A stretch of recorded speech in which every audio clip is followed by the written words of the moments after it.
Triangles chapter in the ಎರಡನೇ theorem, that is theorem 2.2. If a line divides any two sides of a triangle in the same ratio, then the line is parallel to the third side ಅಂತ ಇದೆ. ನಾನು ನಿಮಗೆ theorem 1 ಅಲ್ಲಿ ಹೇಳ್ಕೊಟ್ಟ ಹಾಗೆ if ಇಂದ ತಗೊಂಡು ಈ ಕಾಮಾವರೆಗೂ ಗಿವೆನ್ ಆಗುತ್ತೆ, ದೆನ್ ಆದಮೇಲೆ ಇದೆಲ್ಲ ನಾವು ಪ್ರೂವ್ ಮಾಡಬೇಕಾಗಿ ಬರುತ್ತೆ. ಇಲ್ಲೇನು ಹೇಳಿದ್ದಾರೆ? If A line divides any two sides of A triangle in the same ratio. ಇದು ಥಿಯರಮ್ 1ಗೆ ಕನ್ವರ್ಸ್ ಥಿಯರಮ್ ಅಂತ ಕರಿತೀವಿ, ಅಂದರೆ ಆಲ್ಮೋಸ್ಟ್ ಅಪೋಸಿಟ್ ಥಿಯರಮ್ ಅಂತ ಕರಿತೀವಿ. ಇಲ್ಲೇನು ಕೊಟ್ಟಿದ್ದಾರೆ? ನಮಗೆ ಒಂದು ಟ್ರಯಾಂಗಲ್ ಅನ್ನು ಕೊಟ್ಟಿದ್ದಾರೆ, ಇದು ಗಿವೆನ್ ಆಗುತ್ತೆ. ನೋಡಿ, ಇಲ್ಲಿ ಟ್ರಯಾಂಗಲ್ ಅಂತ ಮೆನ್ಷನ್ ಮಾಡಿದ್ದಾರೆ ಅಲ್ವಾ? ಸೊ ಇದು ಟ್ರಯಾಂಗಲ್ ABC ಅಂತ ಬರ್ಕೊಂಡು ಬಿಡೋಣ. If A line divides any two sides of A triangle, ಈ ಎರಡು ಸೈಡ್ಸ್ ಅನ್ನು ಈ ಲೈನ್ ಡಿವೈಡ್ ಮಾಡ್ತಾ ಇದೆ. ಏನಂತ ಡಿವೈಡ್ ಮಾಡ್ತಾ ಇದೆ? In the same ratio. ಈ ಲೈನ್ಗೆ ಹೆಸರು ಕೊಡೋಣ DE. ಸೊ ಈ ಲೈನ್ DE ಈ ಎರಡು ಸೈಡ್ಸ್ ಅನ್ನು ಸೇಮ್ ರೇಷಿಯೋನಲ್ಲಿ ಡಿವೈಡ್ ಮಾಡ್ತಿದೆ. ಅಂದರೆ ಏನು? AD by DB is equal to AE by EC ಅಂತ ಡಿವೈಡ್ ಮಾಡ್ತಿದೆ. ಸೊ ಅದನ್ನು ನಾವು ಗಿವೆನ್ ಅಂತ ಫಸ್ಟು ಬರ್ಕೊಂಡು ಬಿಡೋಣ. ಸೊ ಏನು ಗಿವೆನ್? ನಮಗೆ ಒಂದು ಟ್ರಯಾಂಗಲ್ ABC ಅಂತ ಕೊಟ್ಟಿದ್ದಾರೆ. ಎರಡು DE ಏನು ಮಾಡ್ತಿದೆ? AB ಮತ್ತು AC ಎರಡು ಸೈಡ್ಸನ್ನು AD by DB is equal to AE by EC ಅಂತ ಡಿವೈಡ್ ಮಾಡ್ತಿದೆ. ನಾವೇನು ಪ್ರೂವ್ ಮಾಡಬೇಕು? Then that line is parallel to the third side. ಅಂದರೆ ಈ ಲೈನ್ ಇದಕ್ಕೆ ಪ್ಯಾರಲಲ್ ಅಂತ ಪ್ರೂವ್ ಮಾಡಬೇಕು. ಸೊ ಟು ಪ್ರೂವ್, ಸೊ ನಾವೇನು ಪ್ರೂವ್ ಮಾಡಬೇಕು? DE is parallel to BC ಅಂತ ಪ್ರೂವ್ ಮಾಡಬೇಕಾಗಿದೆ ಅಲ್ವಾ? ಇದು ನಾನು ನಿಮಗೆ ಹೇಳಿದೆ ಈಗ ತಾನೆ, ಇದು ಕನ್ವರ್ಸ್ ಆಫ್ BPTಗೆ ಆಪೋಸಿಟ್ ಅಂತ, ಅಂದರೆ ಥಿಯರಮ್ 1ಗೆ ಆಪೋಸಿಟ್ ಇದು ಥಿಯರಮ್ 2, ಕನ್ವರ್ಸ್ ಅಂತ ಕರೀತಾರೆ. ಹೇಗೆ ಅಂತ ಹೇಳಿದ್ರೆ, ಥಿಯರಮ್ 1ಅಲ್ಲಿ ಏನು ಕೊಟ್ಟಿದ್ರು ಅದನ್ನು ಒಂದ್ಸಲಿ ಜ್ಞಾಪಿಸ್ಕೊಳ್ಳೋಣ. ಏನು ಕೊಟ್ಟಿದ್ರು? DE ಅನ್ನೋದು BCಗೆ parallel. So if DE is parallel to BC, ಒಂದು ವೇಳೆ ಪ್ಯಾರಲಲ್ ಆಗಿದ್ದರೆ, then AD by DB is equal to AE by EC ಆಗಿತ್ತು. AE ಬೈ EC ಆಗಿತ್ತು. ಇವಾಗ ಯೋಚನೆ ಮಾಡಿ, DE BCಗೆ ಪ್ಯಾರಲಲ್ ಆಗಿದ್ದರೆ ಈ ಎರಡೂ ಸೈಡ್ಸನ್ನು ಈ ರೇಷಿಯೋನಲ್ಲಿ ಡಿವೈಡ್ ಮಾಡ್ತಿದೆ. ಒಂದು ವೇಳೆ ಇದಕ್ಕೆ ಆಪೋಸಿಟ್ ತಗೊಳ್ಳಿ, ಯಾವುದೇ ಒಂದು ಲೈನ್ ಈ ರೀತಿ ಈ ಎರಡು ಸೈಡ್ಸನ್ನು ಸೇಮ್ ರೇಷಿಯೋನಲ್ಲಿ ಡಿವೈಡ್ ಮಾಡಿದ್ರೆ ಇದು ಅದಕ್ಕೆ ಪ್ಯಾರಲಲ್ ಆಗಿರಲೇಬೇಕು. ಈ ಕಂಡೀಷನ್ ಇದ್ದಾಗ ಇದು ಪ್ರೂವ್ ಆದರೆ, ಹಾಗಾದರೆ ಈ ಕಂಡೀಷನ್ ಇದ್ದಾಗ ಅದು ಪ್ರೂವ್ ಆಗಬೇಕು. ಟ್ರೂನೇ ಹೌದಲ್ವಾ? ಅನ್ನೋದು ಈ ಕನ್ವರ್ಸ್ ಆಫ್ BPT. ಅಂದರೆ ಇದು ಥಿಯರಮ್ 2.1 ಅಲ್ವಾ? ಈ ಥಿಯರಮ್ 2.2ನಲ್ಲಿ ಹೇಗಿದೆ ಅಂತ ಒಂದ್ಸಲಿ ನೋಡ್ಕೊಂಡು ಬಿಡೋಣ. ಈ ಟ್ರಯಾಂಗಲ್ ABC ಆಗಿದ್ದು, ಯಾವುದೇ ಲೈನ್ ಇದು DE. ಸೊ ಏನು ಕೊಟ್ಟಿದ್ದಾರೆ? ಇಫ್ ಈ ಲೈನ್ ಎರಡೂ ಸೈಡ್ಸನ್ನು ಸೇಮ್ ರೇಷಿಯೋನಲ್ಲಿ ಡಿವೈಡ್ ಮಾಡ್ತಿದೆ ಅಂತೆ. AD by DB is equal to AE by EC. ನಾವೇನು ಪ್ರೂವ್ ಮಾಡಬೇಕು? We need to prove that DE is parallel to BC ಅಂತ. ನೋಡಿ, ನಾನು ಆವಾಗಲೇ ಹೇಳ್ದಂಗೆ DE BCಗೆ ಪ್ಯಾರಲಲ್ ಆದರೆ ಟೂ ಸೈಡ್ ಸೇಮ್ ರೇಷಿಯೋನಲ್ಲಿ ಡಿವೈಡ್ ಆಗ್ತವೆ. ಟೂ ಸೈಡ್ ಸೇಮ್ ರೇಷಿಯೋನಲ್ಲಿ ಡಿವೈಡ್ ಆದರೆ ಅದು ಪ್ಯಾರಲಲ್ ಆಗಿರಲೇಬೇಕು ಹೌದಲ್ವಾ? ಸೊ ಈ DE ಅನ್ನೋದು ಈ ಟೂ ಸೈಡ್ಸ್ ಅನ್ನು ಸೇಮ್ ರೇಷಿಯೋನಲ್ಲಿ ಡಿವೈಡ್ ಮಾಡ್ತಾ ಇದ್ರೆ ಡೆಫಿನೆಟ್ಲಿ DE BCಗೆ ಪ್ಯಾರಲಲ್ ಆಗಿರಲೇಬೇಕು. ಆದರೂ ಪ್ರೂವ್ ಮಾಡಿ ಅಂತ ಕೇಳ್ತಾ ಇದ್ದಾರೆ. ಸೊ ಅದಕ್ಕೋಸ್ಕರ ಇದನ್ನು ನಾವು ಅಸಂಪ್ಷನ್ ಮೆಥಡಲ್ಲಿ ತಗೋಬೇಕಾಗಿ ಬರುತ್ತೆ. ಅದು ಹೇಗೆ ಅಂತ ಒಂಚೂರು ನೋಡ್ಕೊಂಡು ಬಿಡೋಣ ಅಲ್ವಾ? ಇಲ್ಲೇನು ಮಾಡಬೇಕಂದ್ರೆ ನಾವು ಡೈರೆಕ್ಟ್ಲಿ ಪ್ರೂಫ್ ಕೊಟ್ಟೋಗೋಣ. ಪ್ರೂಫಲ್ಲಿ ಏನಿದೆ? ಅವ್ರೇನು ಕೊಟ್ಟಿದ್ದಾರೆ? ನಮಗೆ ಟ್ರಯಾಂಗಲ್ ABC ಕೊಟ್ಟಿದ್ದಾರೆ. ಅದಾದಮೇಲೆ ಏನು ಕೊಟ್ಟಿದ್ದಾರೆ? AD by DB is equal to AE by EC ಕೊಟ್ಟಿದ್ದಾರೆ ಹೌದಲ್ವಾ? ಇದು ಗಿವೆನ್ ಅಂತ. ಏನಿದು? ಗಿವೆನ್. ಇದನ್ನು ನಾನು ಈಕ್ವೇಷನ್ 1 ಅಂತ ನಾನು ನೋಟ್ ಮಾಡ್ಕೊಂಡಿರ್ತೀನಿ. ಸರಿನಾ? ನೋಟ್ ಮಾಡ್ಕೊಂಡ್ಬಿಟ್ಮೇಲೆ ಇವಾಗ ವಾಪಸ್ ಇಲ್ಲಿಗೆ ಬರೋಣ. ನಾನೇನು ಹೇಳಿದೆ ನಿಮಗೆ? ಡಿ ಇ ಬಿ ಸಿಗೆ ಪ್ಯಾರಲ್ ಆಗಿರಲೇಬೇಕು, ಆದರೂ ಪ್ರೂವ್ ಮಾಡಿ ಅಂತ ಕೇಳ್ತಾ ಇದ್ದಾರೆ ಅಂತ ನಾನು ಹೇಳಿದ್ದು ನಿಮಗೆ ಅಲ್ವಾ.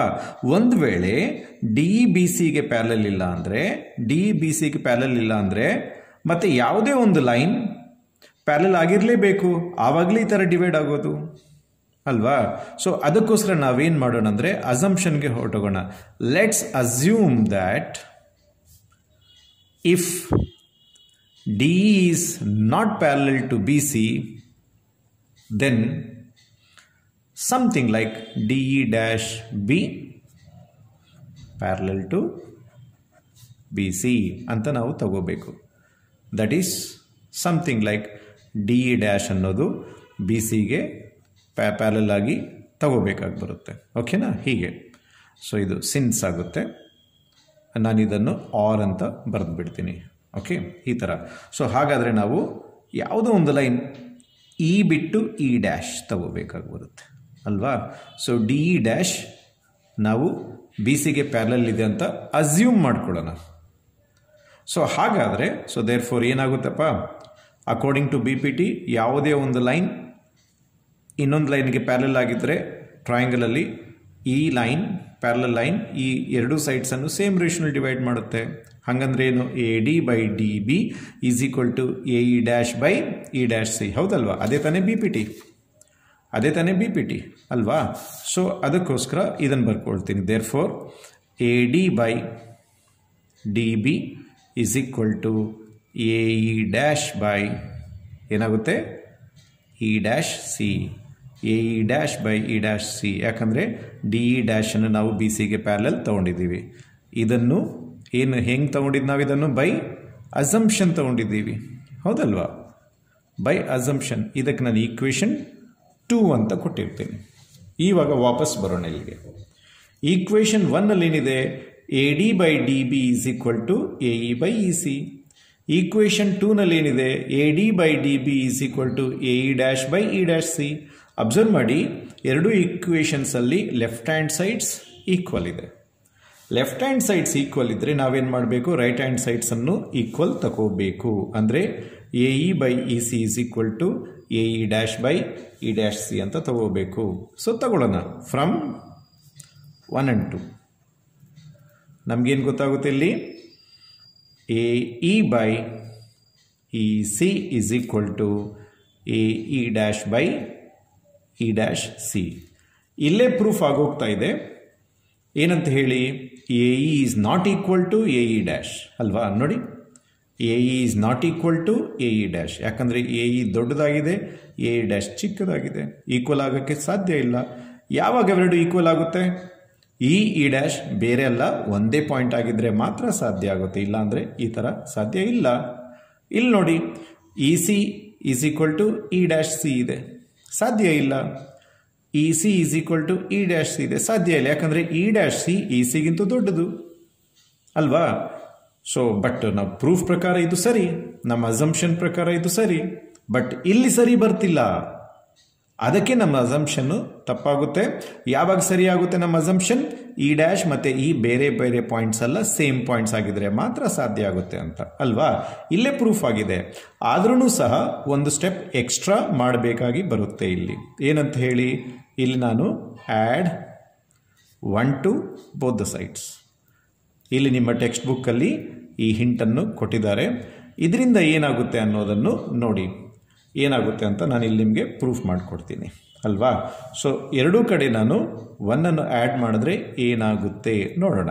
ಇದಕ್ಕೆ so A E by E C plus 1 is equal to A E dash by E dash C plus 1.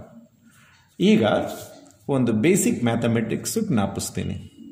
2/3 plus 1 ಮಾಡಿದ್ರೆ ಏನಾಗುತ್ತೆ? 3 into 1 3 ಆಗುತ್ತೆ. 2 + 3/3 ಆಗುತ್ತೆ. ಹೌದಲ್ವಾ? ಈ ಮೆಥಡನ್ನು ನಾವಿಲ್ಲಿ ಅಪ್ಲೈ ಮಾಡೋಣ. ಇಲ್ಲಿ ಏನಂತ ಬರಿತೀನಿ ನೋಡಿ, E C into 1 E C. So ಏನಾಗುತ್ತೆ? A E plus E C by E C ಆಗುತ್ತೆ. ಈ ಕಡೆ ಏನಾಗುತ್ತೆ? A E dash plus E dash C by E C ಆಗುತ್ತೆ. ಹೌದಲ್ವಾ? ಇವಾಗ ಇಲ್ಲಿ ನೋಡಿ, A E plus E C. ನೋಡಿ, A E plus E C ಏನಾಗುತ್ತೆ? ಎ ಸಿ ಆಗುತ್ತೆ. ಸೊ ಇದೆಲ್ಲ ಏನಾಯ್ತು ನಮಗೆ? ಎ ಸಿ ಆಯಿತು. By E C is equal to, ಇಲ್ಲಿ ನೋಡಿ, A E dash plus E dash C, A E dash plus E dash C ಏನಾಗುತ್ತೆ? ಎ ಸಿ ಆಗುತ್ತೆ ಅಲ್ವಾ? ಎ ಸಿ ಆಗುತ್ತೆ. ಬೈ ಏನಿದು? ಇದು ಡ್ಯಾಶ್, ಇದು ಇ ಡ್ಯಾಶ್ ಸಿ ಆಗುತ್ತೆ. ಹೌದಲ್ವಾ? ನೋಡಿ, ಇಲ್ಲಿ ನ್ಯೂಮರೇಟರ್ಸ್ ಎರಡು ಕ್ಯಾನ್ಸಲ್ ಆಗೋದ್ರೆ ಏನಾಯಿತು? ಡಿನಾಮಿನೇಟರ್ಸ್ ಈಕ್ವಲ್ ಆಗೋಯ್ತು. ಹೌದಲ್ವಾ? ಸೊ ಅದಕ್ಕೆ ನಾನು ಇಲ್ಲಿ ಏನು ಮಾಡ್ತೀನಿ? ಡಿನಾಮಿನೇಟರ್ಸನ್ನು ಈಕ್ವಲ್ ಬರ್ಕೊಳ್ತೀನಿ. ನೋಡಿ, ಇಲ್ಲೇನು ಪ್ರೂಫ್ ಆಗಿದೆ ನಮಗೆ? E C is equal to E dash C ಅಂತ ಬಂದಿದೆ. ನೋಡಿ, E C is equal to ಏನು ಬಂದಿದೆ? ಇ ಡ್ಯಾಶ್ ಸಿ ಬಂದಿದೆ. ಒಂದು ವೇಳೆ ನೀವು ಇಲ್ಲಿ ಸಿ ಸಿ ಕ್ಯಾನ್ಸಲ್ ಮಾಡಿಬಿಟ್ರೂ ಸಹ ಏನಾಗುತ್ತೆ? ಇ ಡ್ಯಾಶ್ ಈಕ್ವಲ್ ಆಗೋಗುತ್ತೆ. ಬಟ್ ಇಲ್ಲಿ ನಾವೇನು ಮಾಡಬೇಕು ಅಂದರೆ ಲೆಂತ್ಸ್ ಅನ್ನು ತಗೋಬೇಕು. ಅದಕ್ಕೋಸ್ಕರ ಇ ಸಿ ಇ ಡ್ಯಾಶ್ ಸಿನೇ ಇರಲಿ. So E C E dash ಸಿಗೆ ಈಕ್ವಲ್ ಅಂತೆ ನಮ್ಮ ಅಸಂಪ್ಷನ್ ಪ್ರಕಾರ ಅಲ್ವಾ? ವೇರಸ್ ಇಲ್ಲಿ ನೋಡಿದ್ರೆ ಅದು ತಪ್ಪು ಅಂತ ಪ್ರೂಫ್ ಆಗ್ತಿದೆ. ನೋಡಿ, ಇ ಸಿ ಚಿಕ್ಕದು, ಇ ಡ್ಯಾಶ್ ಸಿ ದೊಡ್ಡದು. ಒಂದು ವೇಳೆ E C E dash C ಎರಡು ಈಕ್ವಲ್ ಆಗಬೇಕು ಅಂದರೆ ಏನಾಗಬೇಕು? ಇ ಡ್ಯಾಶ್ ಬೇರೆ ಬೇರೆ ಅಲ್ಲ, ಒಂದೇ ಪಾಯಿಂಟ್ ಆಗಿದ್ರೆ ಮಾತ್ರ ಇದು ಸರಿ, ಇಲ್ಲ ಅಂದರೆ ಇದು ಸರಿ ಇಲ್ಲ. ಅದಕ್ಕೋಸ್ಕರ ಏನಂತ ಹೇಳ್ಬೇಕು ನಾವು? ಡಿ ಇ ಡ್ಯಾಶ್ ಬಿ ಸಿಗೆ ಒಂದು ವೇಳೆ ಪ್ಯಾರಲಲ್ ಆದರೆ ಡಿನೂ ಬಿ ಸಿಗೆ ಪ್ಯಾರಲಲ್ ಆಗಬೇಕು. ಯಾವಾಗ? ಇ ಡ್ಯಾಶ್ ಸೇಮ್ ಆದರೆ ಮಾತ್ರ ಅಂತ ನಾವು ಹೇಳಬೇಕಾಗಿ ಬರುತ್ತೆ. ಸೊ ಏನಂತ ಬರಿತೀವಿ ನಾವು? This is possible only when, ಯಾವಾಗ? E and E dash are the same point. Same point ಆಗಿರಬೇಕು, ಇಲ್ಲಾಂದರೆ ಆರ್ ಕಾಯಿನ್ಸೈಡ್ ಆಗಬೇಕು. ಸೊ ದೇರ್ಫೋರ್ ಏನಾಗುತ್ತೆ? ದೇರ್ಫೋರ್ ಅದಕ್ಕೆ ಏನಾಗಬೇಕು? ಏನಂತ ಬರೆಯೋಣ? If D E dash is parallel to B C, then D is also parallel to B C. ಯಾವಾಗ? E dash same ಆಗಿದ್ರೆ ಅಲ್ವಾ? ಈ ಸ್ಟೇಟ್ಮೆಂಟ್ ನಾನಿಲ್ಲಿ ಬರೆದಿದ್ದೀನಿ. ಸೊ ಈ ರೀತಿ ನೀವು ಈ ಥಿಯರಮನ್ನು ಪ್ರೂಫ್ ಮಾಡಬಹುದು.